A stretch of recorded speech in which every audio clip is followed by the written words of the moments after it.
नमस्कार, मैं हूं आरजू अंसारी और आप देख रहे हैं राष्ट्रीय जगत विजन न्यूज।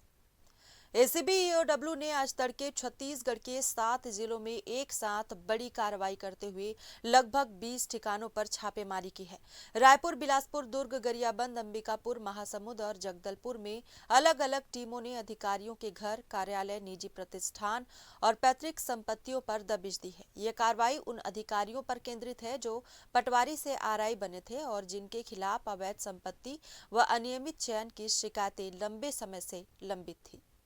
छापेमारी के दौरान टीमों ने कई जगहों से नकदी, सोना चांदी के गहने, उच्च मूल्य की संपत्तियों के साथ दस्तावेज, इलेक्ट्रॉनिक उपकरण और संदिग्ध लेन देन से जुड़े कागजात जब्त किए हैं।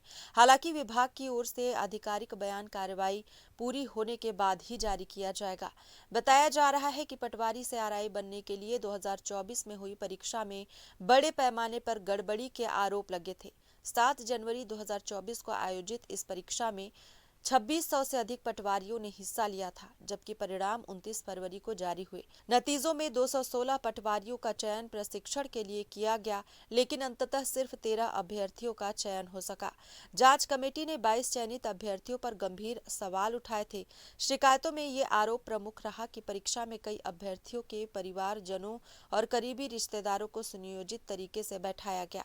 जांच एजेंसी को आशंका है कि परीक्षा में फर्जी अंक, बाहरी दबाव और लाभ पहुंचाने जैसी अनियमितताएं हुई होंगी। कई अधिकारियों की संपत्ति उनकी आय के अनुपात से काफी अधिक पाए जाने के बाद यह कार्रवाई शुरू हो गई है। एसीबी ईओडब्ल्यू पूरे मामले की हर एंगल से जांच कर रही है ताकि अनियमितताओं की वास्तविकता सामने आ सके। फिलहाल इस खबर में बस इतना ही। देश प्रदेश की खबरों से अपडेटेड रहने के लिए हमारे चैनल को सब्सक्राइब करें और नए खबरों के नोटिफिकेशन के लिए बेल आइकॉन जरूर दबाएं। नमस्कार।